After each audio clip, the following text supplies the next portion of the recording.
Nagkaroon po ng hearing kahapon ang komite ni Senador Bato de la Rosa tungkol ho doon sa operasyon ng PNP yan sa controversial na compound ng tinuturing na pugante Apollo Quiboloy dahil sa iba't ibang kaso ng sexual abuse at saka qualified human trafficking na nasa Pasig at saka dito sa Quezon City. At dito po sa hearing na ito, ang pinag-uusapan tungkol sa operasyon ng PNP sa pagpatupad ng warrant of arrest.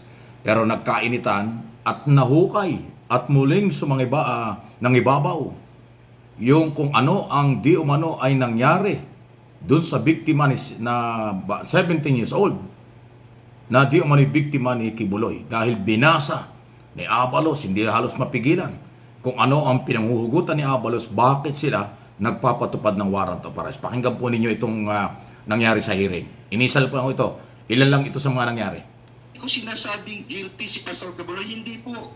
No? He is deemed to be innocent until his guilt is proven. That is why may proseso tayo rito. Hinahanap siya ngayon para siya ay tumayo sa hukuman at sagutin ang mga akusasyon na ito. Yun lang po ito. At hindi lamang yun, Mr. Chairperson. Meron din tayo ngayon na Senate warrant dito mismo sa Senado na inisyu noong March 19, 2024 ni Senator Risa ang Committee on Women and Gender Equality. No? Ito po'y dahil yata sa kanyang para dumalo siya sa mga hearing po rito. So tatlo po ito. Sino magsasolve dito? Ang Senado and again, ang kapulisan. Hindi ko kilala si Pastor Quiboloy. Ginagalang ko ang kanyang reliyon, ang kanyang pagkatao. Pero sana maunawaan po ninyo, trabaho namin ito. Tandaan natin na ang basihan ng demokrasya ay ang hustisya at ang basihan ng hustisya ay ang batas. At yan ang pinapatupad namin. Kung hindi namin gagawin yan, babaksak ang buong bansa. Kung tatalikod na lang kami rito. Ngayon, ang tanong dito, bakit namin siya kailangang hanapin? Kasi seryoso. These are very serious allegations. Ang demanda niya. Hayaan kong basahin ko. Dito ang mismo yung testimony ng isang nagreklamo. Ang pangalan niya ay alias Amanda. Wow, grabe. Babasahin ko lang po, si alias Amanda Mabuhay ang ay umarap sa reklamo. Senado sa kanyang testimony noong Enero 23, 2024. At ito po ang sinabi niya. Siya ay isang inosenteng 70 years old na taong gulang na dalaga. Isa sa kanyang mga tagasunod at estudyante sa KOJC na Jose Maria College. Ito po sinabi niya. Pagtugtong ko ng 17 years old, mas naging masela na ang pinapagawa nila. Tanda ko pa, September 1, 2014, kasi kakatapos na ng tribute program ng KGC. Tutulog na sana ako. Pero sabi ng isang kasamang pastoral worker, magpunta daw ako sa dining area ng Bible School dahil pinapatawag ako ni Jacqueline Roy. Sabi niya, parte daw ng trabaho ng Ministry of the Pastorals na imasahe si Quiboloy. Grabe. Sabi niya, special privilege daw ito dahil hindi naman daw lahat nahahawakan at nakakalapit sa anak ng Diyos. Sabi niya, huwag ko daw pagdudahan ng anuman na mangyayari sa loob ng kwarto kasama si Quiboloy. Basta ibigay ko lang daw ang sarili ko. Bago ako maligo, pumunta si Jacqueline Roy sa kwarto at binigyan ako ng lotion na mapabango ng Bath and Body Works brand, ang specific Center Enchanted na paborito daw ni Quiboloy. Pagkatapos kong maligo at mag-blow dry, pumunta ako sa kwarto ni Quiboloy sa Bible School building.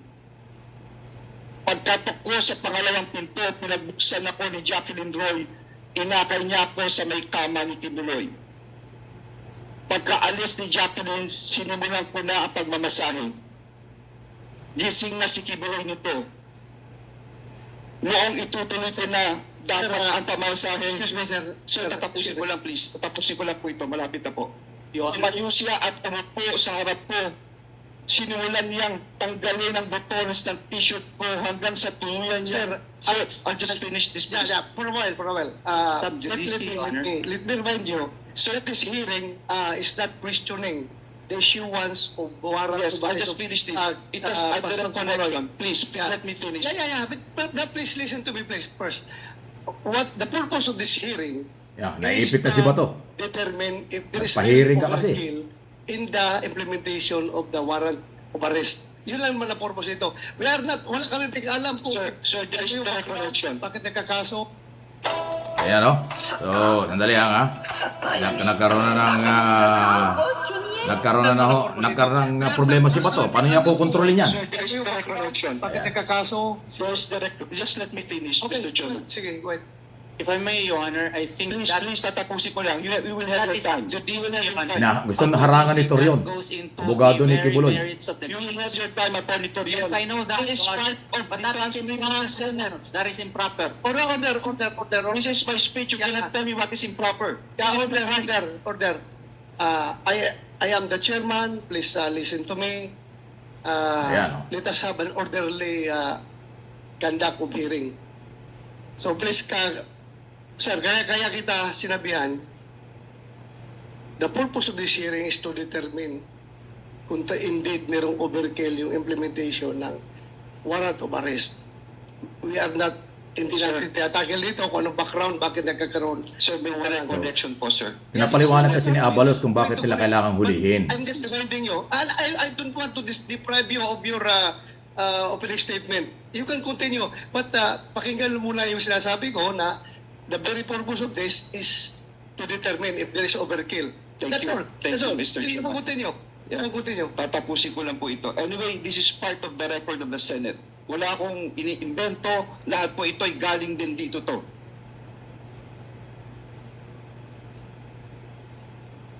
Nung itutuloy na kung dapat ang pagmamasahe, tumayo siya, tumupo sa harap ko. Sinimulan niyang tanggalin ang botones ng t-shirt ko hanggang natuluyan niyang tinanggal ang buong t-shirt ko. Noong nakahiga na ako, pumaibabaw sa akin si Kibuloy. Gusto kong sumigaw ng tulong at tanungin kung ano ang ginagawa niya. Pero naalala ko na bawal akong mag-question. Nanginginig na ang katawan ko sa takot at nakatitig lang ako sa kisame. Pinipigilan ko na ang mga luha ko dahil sobra akong nagulat at walang magawa. Pagkatapos ay tuluyan na akong pinagsamantalahan ni Apollo Kibuloy. Noong siya ay natapos na, pumunta ako sa CR. Tulala pa rin ako. Nakatitig lang sa kisame. At dito nagsimula akong umiyak. Point of order, Your Honor. Nais Thank ko you lang much. biglang diin na minor pa ako noong nangyari ang mga ito. Bakit ko sinasabi ito? Pakinggan natin ang akusasyon. Kung hindi totoo ito, okay, may karapatan sasabihin na hindi totoo. Pero kung totoo ito, dapat lamang siyang managot sa batas. At dapat lamang gawin namin ang katungkulan namin. Alam kong binababoy ako, okay lang yun. Pero yung bahangin ang bata nito. Yun lang po, Mr. Chair. Ayan, no? So, The record, matindi. the chair would like to Ayan, no? Yan ang bunga ng public hearing na sa akin pong analysis at opinion, yung pagpapatupad ng warrant of arrest, kailangan bang imbestigahan yun? Ang court order ay ipapatupad ng pulis kahit kanino dahil court order, warrant of arrest. Ngayon, si Bato de la Rosa nag-imbestiga. Ngayon, para alamin daw kung tamang ipinatupad o sobra yung pagpapatupad. Ano bang klaseng gobyerno tayo pagka ganito? O ngayon, nagkapikunan po dyan, nagkasigawan dyan, pinutol ko na lang dahil di na magandang pakinggan. Patuloy pong kinukontra ni Atty. Torion ng abogado ni Kibuloy, ito sinasabi ni Abalo. Sabi naman niya, ito ang basihan kung bakit kami nagpupursige na ipairal ang batas maliban sa court order. Mayroong complainant at obligasyon ng Estado bigyan ng hustisya ang complainant. Humarap sa korte ang inaakusahan na si Kibuloy. Yan ho ang sinasabi niya. Aba, ayaw pumayag ng kabila.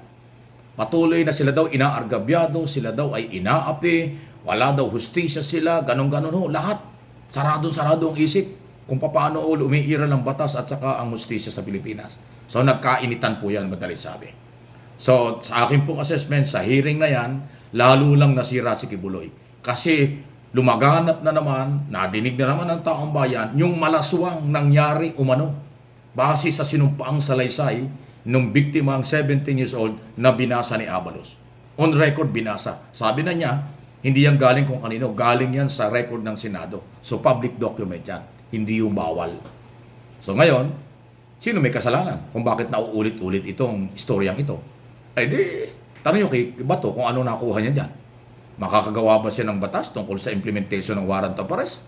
Makakagawa ba siya ng batas tungkol sa ginagawa ng pulis or pagtanggi ng akusado na humarap sa korte at warrant of arrest? Yan ang tanong.